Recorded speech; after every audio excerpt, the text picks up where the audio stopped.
और चलिए बुलेटिन की शुरुआत करते हैं। केंद्रीय मंत्री गजेंद्र सिंह शेखावत महाराष्ट्र के चुनावी दौरे पर रहे। इस दौरान मुंबई में गजेंद्र सिंह शेखावत ने फर्स्ट इंडिया न्यूज से खास बातचीत में महाराष्ट्र में बड़े बहुमत से सरकार बनाने का दावा किया। उन्होंने कहा कि कांग्रेस ने तो हमेशा से ही समाज को बांटने का काम किया है। इसके अलावा शेखावत ने राइजिंग राजस्थान को लेकर मुख्यमंत्री भजनलाल शर्मा के विजन की जमकर सराहना की। इसके साथ ही देश और प्रदेश से जुड़े विभिन्न मुद्दों पर भी विचार रखे। एसोसिएट एडिटर ऐश्वर्य प्रधान ने केंद्रीय मंत्री गजेंद्र सिंह शेखावत से खास बातचीत की, वो जरा देखिए।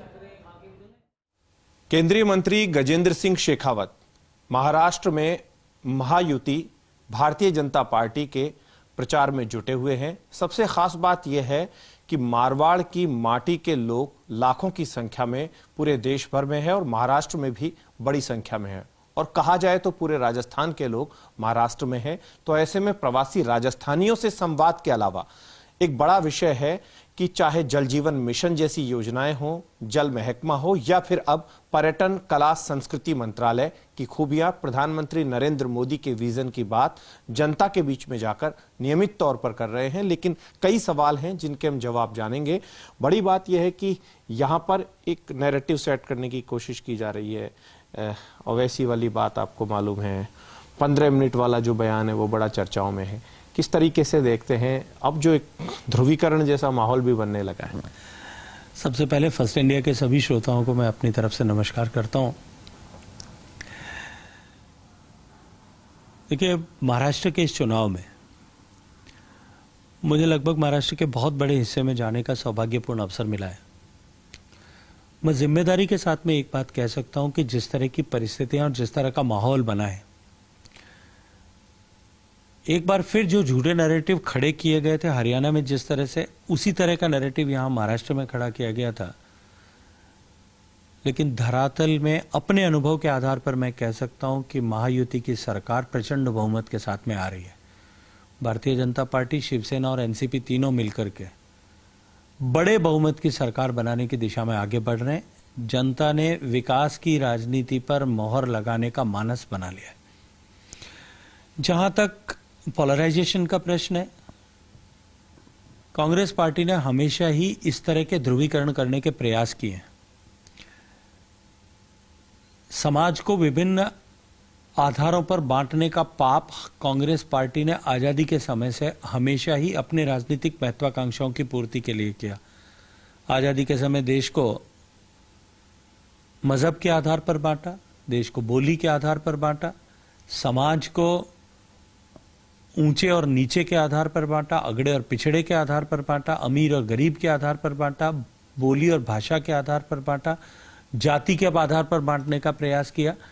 और बांटने की इस राजनीति के ताकत पर ही उन्होंने हमेशा समाज में विघटन पैदा करके और अपनी सत्ता के सुख को भोगा है।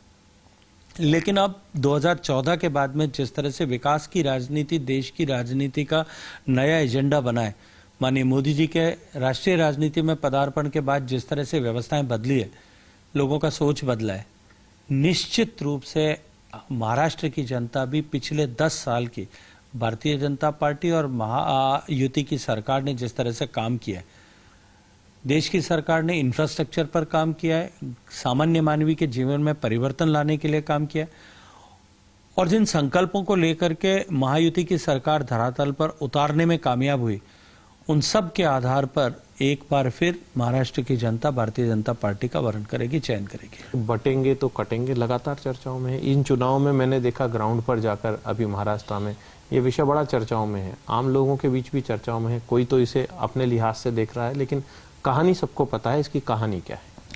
देखिए, हम महाराष्ट्र की धरती पर बैठ करके बात कर रहे हैं। ये वो धरती है जहां ईसा पूर्व 1000 से भी ज्यादा साल पहले भीमबेटका की गुफाओं में जातक कथाओं का पत्थर पर उत्कीर्णन किया गया था। उन जातक कथाओं में भी ये लिखा गया है कि एकता और संगठन ही शक्ति का आधार है। United we are strong. हम एक हैं तो हम संगठित हैं तो हम सुरक्षित हैं। अगर हम बटेंगे तो निश्चित रूप से हम घटेंगे भी और कटेंगे भी। और इस परिप्रेक्ष्य में भी आप देश का नक्शा उठा करके देखिए, पिछले 1500 साल पुराना, 1200 साल पुराना, 1000 साल पुराना, 500 साल पुराना और अंग्रेजों के समय का नक्शा, जहां जहां हम बंटे और घटे, वहां से वो हिस्सा जो है वो हमसे देश से कट करके अलग होता गया है। आज निश्चित रूप से भारत इतना सामर्थ्यशाली है कि भारत बंटेगा और बंटने के आधार पर कट जाए इसकी संभावना मुझे नहीं दिखाई देती, लेकिन उसके प्रयास निश्चित रूप से किए जा सकते हैं। और देश ने देखा है, कश्मीर के हालात देखें, पंजाब के हालात देखें, किस तरह से अलगाववादी ताकतें बांट करके, घटा करके और फिर अलगाववाद के मंत्र को फूंकने और उस बिगुल को बजाने में कामयाब होने की कोशिश करती हुई देखी गई। राजस्थान की बात हम करेंगे। आप प्रवासी राजस्थानियों से बड़ी संख्या में मिले हैं। राइजिंग राजस्थान भी राजस्थान में होने वाला है। खुद प्रधानमंत्री मोदी के भी आने की बातें चल रही हैं कि वो भी आ सकते हैं, फाइनल तो होगा। लेकिन राजस्थान का जो मारवाड़ी है वो किस तरीके की सोच रखता है, अगर हम उसकी बात करते हैं तो? देखिए, पिछले इस प्रवास के समय में मुझे विभिन्न क्षेत्रों में, नागपुर में, कल्याण में, थाने में, मुंबई के विभिन्न हिस्सों में हजारों की संख्या में राजस्थानी प्रवासियों से मिलने का सौभाग्यपूर्ण अवसर मिला। और इसके अतिरिक्त भी राजस्थान भर के लोग जहां कहीं भी देश में अलग अलग क्षेत्रों में रह रहे हैं। अभी हाल ही में मुझे अपने यूरोप के प्रवास के समय इंग्लैंड में भी राजस्थानियों से मिलने का सौभाग्यपूर्ण अवसर मिला। राइजिंग राजस्थान को लेकर के राजस्थान के लोगों में जबरदस्त उत्साह है। और मैं एक बात कह सकता हूं कि राइजिंग राजस्थान में राजस्थान के माध्यम से राजस्थान में निवेश करने का अनेक राजस्थानी प्रवासियों ने मानस बनाया है। माननीय मुख्यमंत्री जी जहां कहीं भी इस उद्देश्य को लेकर के गए हैं, या उनके मंत्रिमंडल के सदस्य देश और दुनिया में जहां कहीं भी इस संकल्पना के साथ में गए हैं, अभूतपूर्व उत्साह जो है इस राइजिंग राजस्थान को लेकर देखने को मिला है। मेरी शुभकामनाएं हैं राजस्थान का ये माननीय मुख्यमंत्री जी का ये प्रयास सफल हो, राजस्थान में निवेश आए और राजस्थान में निवेश आने के बाद साथ साथ में राजस्थान में मैन्युफैक्चरिंग की गतिविधियां बढ़े, राजस्थान में रोजगार के अवसर बढ़े। क्योंकि राजस्थान देश का एक ऐसा प्रदेश है जिसमें किसी भी तरह का मैन्युफैक्चरिंग एक्टिविटी को शुरू करने के लिए जो सब आवश्यकताएं हैं, धरती की उपलब्धता, बिजली की उपलब्धता, पानी की उपलब्धता, मिनरल्स एंड रॉ मटेरियल की उपलब्धता, इंडस्ट्रियसनेस, उद्यमशीलता की उपलब्धता, कैपिटल की उपलब्धता, लॉजिस्टिक्स के लिए इंफ्रास्ट्रक्चर्स की उपलब्धता, ये सारे विषय जो है राजस्थान के फेवर में जाते हैं। सरकार जिस तरह से प्रयास कर रही है, मुझे लगता है कि राजस्थान की सरकार के प्रयास के चलते हुए और इन सब अनुकूलताओं के चलते हुए राजस्थान आने वाले समय में देश की इकोनॉमी का ग्रोथ इंजन बनेगा, ऐसी संभावना राजस्थान के पास है। गजेंद्र सिंह शेखावत एक ऐसे लीडर है जो लगातार चर्चाओं में रहते हैं। अशोक गहलोत सरकार जब थी तो आप लगातार चर्चाओं में रहते थे, पूरी कांग्रेस आपके ऊपर टूट पड़ती थी, रोजाना बयानों में चर्चाओं में रहते थे।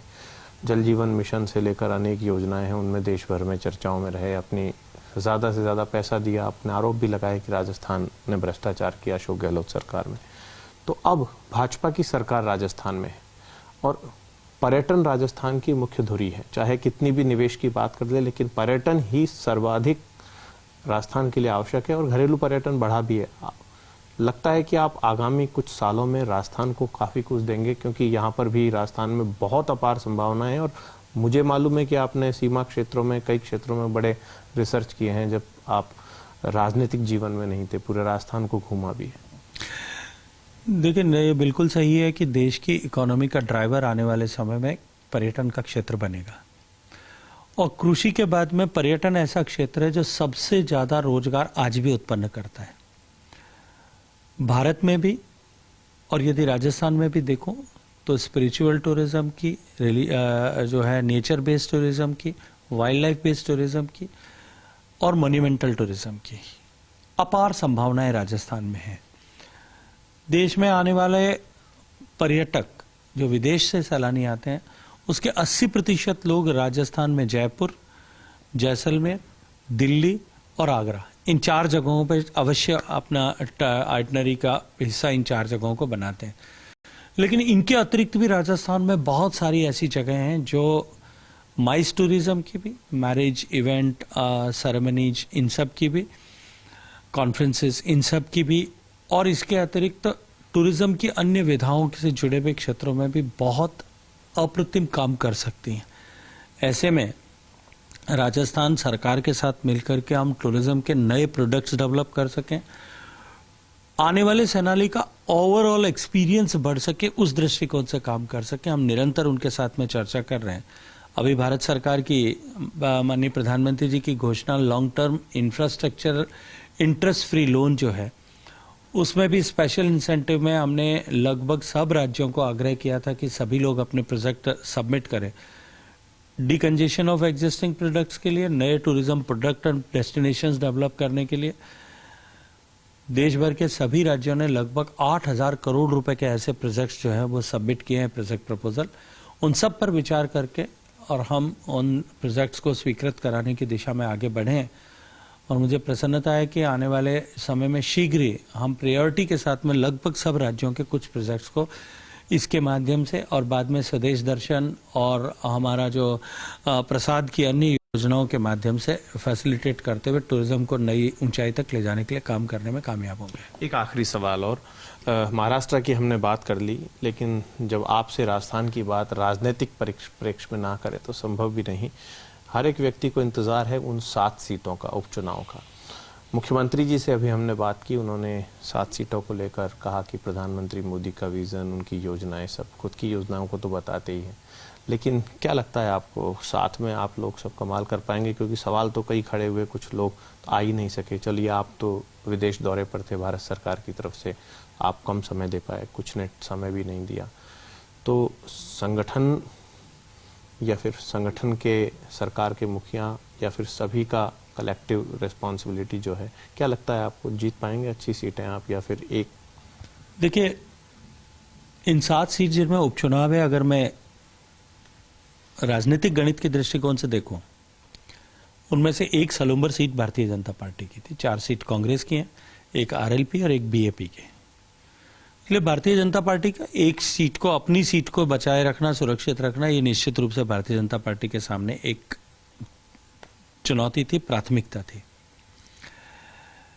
पिछले लगभग 10 महीनों के इस कालखंड में माननीय भजनलाल जी के नेतृत्व में राजस्थान की सरकार ने जिस तरह से काम किया है और इस डबल इंजन की सरकार ने जिस तरह से लोगों की अपेक्षाओं के अनुरूप निर्णय किए और जिस तरह से पोलिंग का पैटर्न मैंने देखा है, भारतीय जनता पार्टी के पक्ष में बड़ा निर्णय राजस्थान की जनता इन 7 सीटों पर मतदाताओं के निर्णय के रूप में निश्चित रूप से आने वाला है। एक घटना राजस्थान में बड़ी चर्चाओं में रही है 2-3 दिन 4 दिन से। एक एसडीएम को थप्पड़ पड़ता है और उसके बाद पूरा बवाल मच जाता है, उसमें कई तरीके की कहानियां भी निकल के निश्चित रूप से दुर्भाग्यपूर्ण है। मैं तो इतना कहूंगा, दल से ऊपर उठ करके, राजनीति से ऊपर उठ करके, लोकतंत्र में इस तरह की घटनाओं को लेकर के स्वीकार्यता कहीं भी किसी भी स्तर पर नहीं हो सकती। ये निंदनीय है, नितांत निंदनीय है और मैं ये कहूंगा कि लोकतंत्र में इस तरह की घटना को अंजाम देने वालों के खिलाफ निश्चित रूप से कानून सम्मत कार्रवाई होनी ही चाहिए। तो ये है गजेंद्र सिंह शेखावत, जिन्होंने खास तौर पर बातचीत की है फर्स्ट इंडिया न्यूज़ से। सबसे बड़ी बात यह है कि देर रात करीब 12 बजे हमें वक्त दिया, 12 बजे के आसपास ये लौट कर आए हैं अपने चुनाव प्रचार अभियान से। धन्यवाद शेखावत साहब। कैमरा पर्सन जितेश के साथ ऐश्वर्या प्रधान, फर्स्ट इंडिया न्यूज़, मुंबई। तो केंद्रीय पर्यटन एवं संस्कृति मंत्री गजेंद्र सिंह शेखावत से खास बातचीत और क्या कुछ उस बातचीत में निकल कर आया वो आपने देखा।